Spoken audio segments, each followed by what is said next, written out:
My name is Claire Bennett, and on the morning of my wedding, I believed the worst thing that could happen was rain. I was wrong. At exactly 12 minutes past 4, while I stood at the altar in a white lace gown, another woman walked into the room wearing white. She looked directly at my fiancé and said, "Daniel, tell her what you did." The music stopped. 200 guests turned toward her. Daniel's hand tightened around mine, but his face lost all its color. That was the moment I understood something terrifying. He knew her. 3 months earlier, I thought I had the perfect life. I was 34 years old, a senior financial analyst in Manhattan, and engaged to Daniel Mercer, a charming real estate developer from a respected New York family. Daniel knew how to make people feel important. He remembered a waiter's name. He called my mother every Sunday. When my father needed heart surgery, Daniel sat beside me all night at the hospital. I trusted him completely. Maybe that was why I ignored the first warning. One evening, I found a hotel receipt in his jacket. The room had been booked on a night Daniel said he was in Boston. When I asked him about it, he smiled and kissed my forehead. "A client meeting ran late," he said. "My assistant used the wrong company card." His answer was smooth. Too smooth. But our wedding was close, and I did not want suspicion to poison everything. I told myself that love required trust. Then anonymous messages began arriving. The first contained only 6 words. "Ask Daniel about the Lakeview property." I showed it to him. For half a second, I saw fear in his eyes. Then he laughed. "Someone wants to upset you," he said. Probably a jealous former employee. The next day, he sent flowers to my office. That night, he planned a candlelight dinner. He kept me so busy feeling love that I almost forgot the message. Almost. I worked in finance. Questions were my profession. So while Daniel slept, I searched public property records. Lakeview was a luxury apartment project his company had announced 2 years earlier. Construction had never begun. The company claimed permit delays, but dozens of families had already placed deposits. One buyer's name appeared on a lawsuit that had quietly been dismissed. Her name was Evelyn Reed. I searched for her online, but found very little. A closed social media account. An old photograph from a charity gala. She was blonde, elegant, and standing beside Daniel. His arm was around her waist. The caption called them engaged. The photograph was dated 4 years earlier. Daniel had told me he had never been engaged. My hands began to shake, but I did not confront him. Not yet. The following morning, I called the attorney listed on the Lakeview case.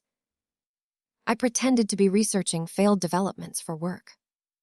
He refused to discuss details, but before hanging up, he said something strange. "If you are dealing with Daniel Mercer, protect your money before you protect your feelings." That afternoon, I checked the joint account Daniel and I had created for our future home. Nearly $200,000 was missing. The transfers were small enough to avoid attention and spread across several months. Each payment went to a consulting company called North Star Holdings. I felt sick. Most of that money had come from the sale of my grandmother's house. Daniel arrived home carrying takeout and talking about our honeymoon. I watched him open a bottle of wine as if nothing had happened. I wanted to scream. Instead, I smiled. "Long day?" he asked. "Just wedding stress," I said. That night, I made my first decision. I would not cancel the wedding. Not yet. If I accused Daniel without proof, his wealthy family would bury everything. He would call me emotional, return part of the money, and disappear behind expensive lawyers. I wanted the truth in a form no one could deny. The third anonymous message arrived 2 days later. This time, it included an address in Brooklyn and a time. I went alone.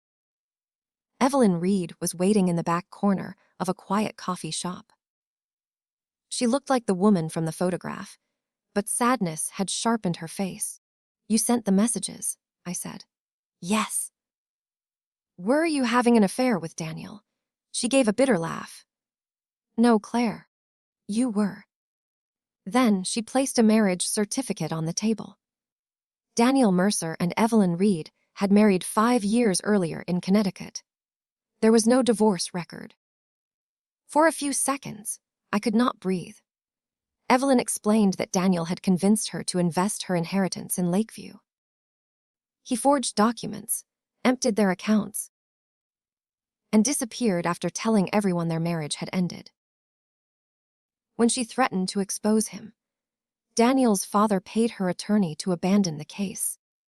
Then Daniel warned that he would release private medical information and destroy her reputation if she spoke publicly. "Why come to me now?" I asked. "Because he is doing it again. And because North Star Holdings belongs to me." I stared at her. She told me the company had been created in her name without her knowledge. Daniel was using it to move my money and make her look responsible. His plan was cruel and clever. After our wedding, he intended to persuade me to invest more money in Lakeview. If the scheme collapsed, the paper trail would lead to Evelyn. 2 women would be ruined, and Daniel would walk away rich. I asked Evelyn what proof she had. She slid a flash drive across the table. It contained emails, bank records, voice messages, and copies of Daniel's forged contracts. But the most damaging file was a recent recording. Daniel was speaking to his father. "Claire signs after the honeymoon," he said. "Once her trust money moves, we blame Evelyn and close North Star." His father asked, "And if Claire discovers the marriage?" Daniel laughed. "She won't. She believes whatever I tell her." That laugh hurt more than the theft. I had loved him honestly. To Daniel, my love was proof that I was easy to control. Evelyn expected me to cry. Instead, I asked, "Will you help me finish this?" She studied me for a moment. "What are you planning?" I looked at the wedding invitation inside my purse. "Daniel wants a ceremony," I said. "Let's give him one no one will forget." Over the next 2 weeks, I lived 2 lives. In one life, I was the excited bride. I attended the final dress fitting, chose flowers, and listened while Daniel discussed our vows. In the other, I met with a federal financial crimes investigator named Agent Laura Hayes. My company attorney introduced us after reviewing Evelyn's evidence. Agent Hayes warned me not to move too quickly. She needed Daniel to confirm his plan in his own words. So I created bait. I told Daniel that my father had decided to give me control of a family investment account worth $3 million. Daniel tried to hide his excitement. "That could secure our future," he said. "I want to invest it with you," I replied. Within 24 hours, he sent me documents transferring the money into Lakeview after our wedding. The contracts contained a hidden clause giving Daniel complete control. I told him I would sign during the reception as a romantic surprise. He believed me. The night before the wedding, Daniel stood behind me in our apartment and wrapped his arms around my waist. "Tomorrow we become one," he whispered. I looked at our reflection in the mirror. He appeared calm and handsome. I looked like a woman about to marry the man she loved, but that woman no longer existed. "Tomorrow changes everything," I said. For once, I was telling him the truth. On the wedding day, the ballroom glowed with white roses and golden candles. A jazz trio played near the windows. Outside, yellow taxis moved through the wet Manhattan streets. My father walked me down the aisle. "Are you sure?" he whispered. He knew everything.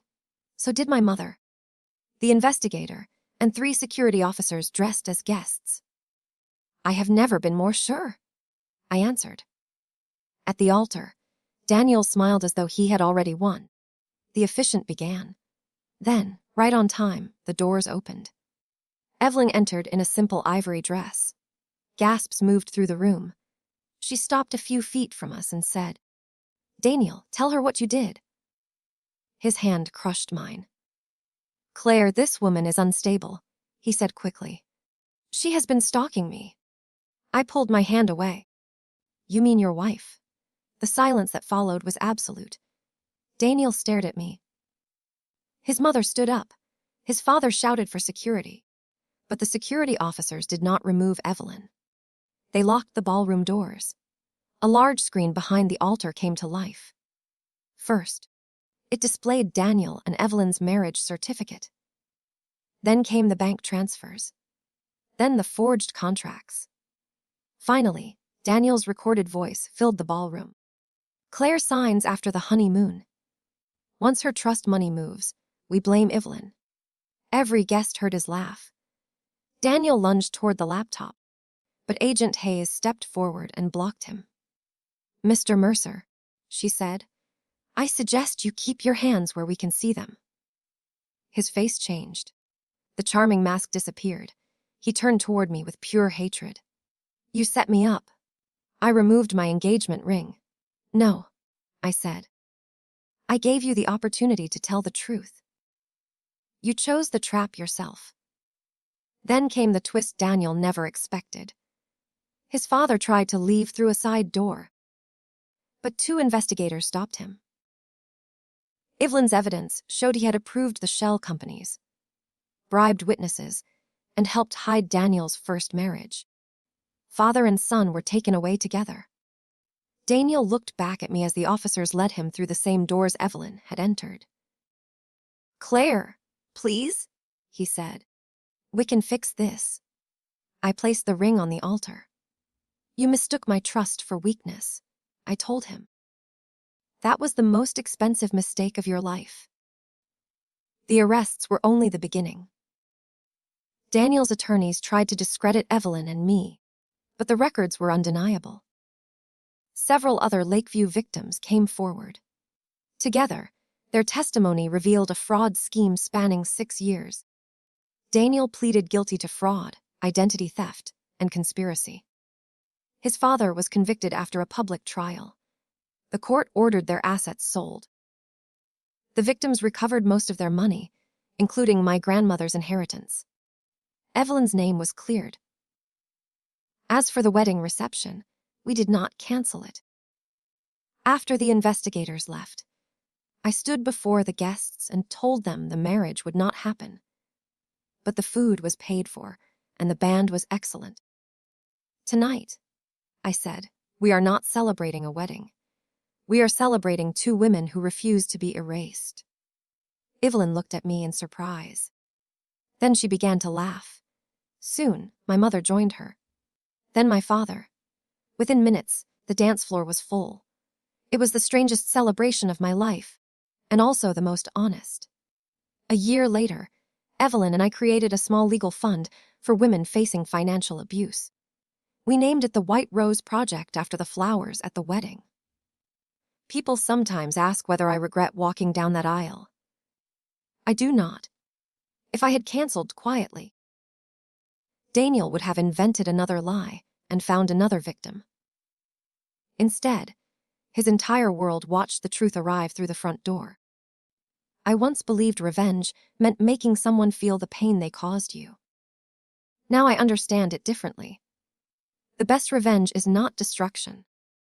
It is justice delivered so clearly that the person who lied can never rewrite the ending. Daniel planned to leave 2 women with nothing. Instead, we took back our names, our money, and our lives. And the wedding day he designed to trap me became the day I finally set myself free.